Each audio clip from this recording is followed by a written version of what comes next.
আসসালামু আলাইকুম everyone. Thumbnail দেখে বুঝেই গেছেন আজকের ভিডিও টপিক কি। তো আমি কিভাবে ইনকিউবেটর তৈরি করলাম, কত টাকা খরচ হলো, ইনকিউবেটর তৈরি করতে কি কি পার্টস প্রয়োজন, তাপমাত্রা কিভাবে সেট করবেন, আপনারা কোথায় পার্টস পাবেন, ইনকিউবেটর এ টু জেড সব কিছু দেখাবো আজকের এই ভিডিওতে। ভিডিওর মাঝে অনেক গুরুত্বপূর্ণ কথা থাকবে, তাই ভিডিওটি না টেনে পুরোটি দেখার চেষ্টা করুন।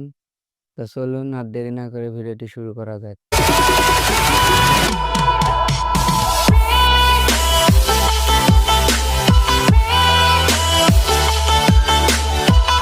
ইনকিউবেটর তৈরি করতে যা যা প্রয়োজন তা হলো একটা হাইগ্রোমিটার, একটা ফ্যান, একটা ফ্যানের চার্জার, W3001 কন্ট্রোলার এবং আপনারা যদি ডিসিতে চালাতে চান তাহলে প্রয়োজন হবে W1209 একটা কন্ট্রোলার, ডিসি বাল্ব এবং ডিসি হোল্ডার। ইনকিউবেটরের বাইরের সাইড দিয়ে ভালো করে কষ্টেপ লাগিয়ে নিছি যাতে ইনকিউবেটরটা আরো টেকসই এবং মজবুত হয়। তো প্রথমে আমরা এসি লাইনটি লাগাবো এবং পরবর্তীতে ডিসি লাইন লাগাবো। প্রথমে আমরা চার্জারটি এবং W3001 কন্ট্রোলারটি গ্লু গানের সাহায্যে লাগিয়ে নেব।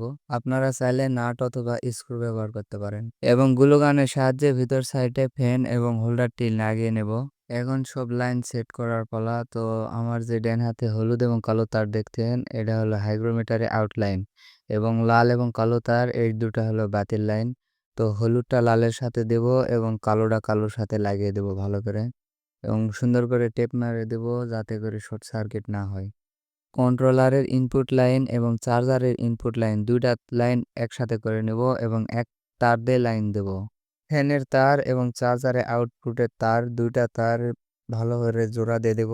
সবগুলো তারের মাথায় একসাথে টেপ মেরে নেব যাতে শর্ট সার্কিট না হয়। আমার এসি ডিসি সব পার্টস কিনতে খরচ পড়ছে মাত্র 1500 টাকা। এবার ডিসি কন্ট্রোলারটিকে গ্লু গান দিয়ে ভালো করে আটকে নেব।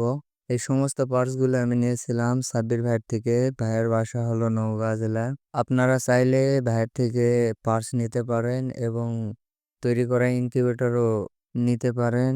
ভাইয়ের নাম্বার স্ক্রিনে এবং ডিসক্রিপশনে দুই জায়গায় দেওয়া থাকবে। ডান সাইডে পজিটিভ এবং মাঝখানে নেগেটিভ দুইটা তার একসাথে সংযোগ করে নেব।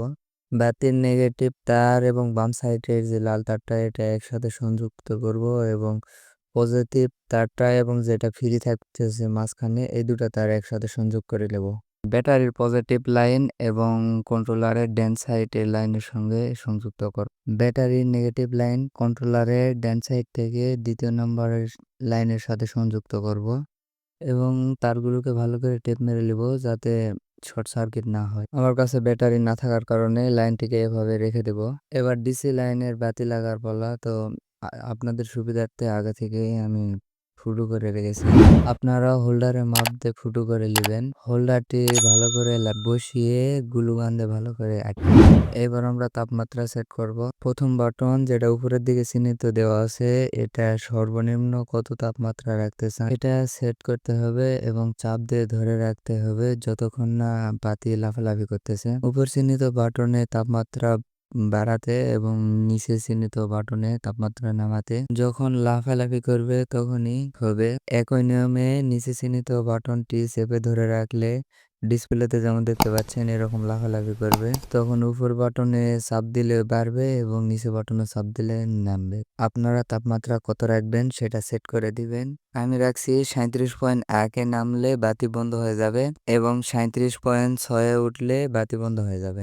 একটা গুরুত্বপূর্ণ কথা, ফ্যানের পেছনে দুটা ছিদ্র করে দিবেন যাতে ভিতরে বাতাস প্রবেশ করে এবং বরাবর সামনের দিকে দুটা ছিদ্র করে দিবেন যাতে করে বাতাস বেরিয়ে যেতে পারে এবং ভিতরে অক্সিজেনের অভাব না হয়। যদি আপনাদের ইনকিউবেটরে ওভার হিটিং এর সমস্যা হয় তাহলে ফ্যান যেখানে আছে তার বিপরীত পাশে একটা ফুটো করে দিবেন, তাহলে আর ওভার হিটিং হবে না। ডিসি লাইন দেওয়ার জন্য বর্তমানে আমার বাসায় ব্যাটারি নাই, তার জন্য দেখাতেও পারলাম না। পরবর্তীতে ব্যাটারি যখন আনবো তখন ফেসবুকে আপডেট জানিয়ে দেওয়া হবে ইনশাল্লাহ। আশা করি ফুল ভিডিওটি যারা দেখছেন তাদের আর অন্য কোনো ভিডিও দেখার প্রয়োজন হবে না। ভিডিওটি যদি আপনাদের কোনো উপকার আসে তাহলে অবশ্যই লাইক দিবেন এবং চ্যানেলটি সাবস্ক্রাইব করবেন এবং ফুল ভিডিওটি দেখার জন্য অসংখ্য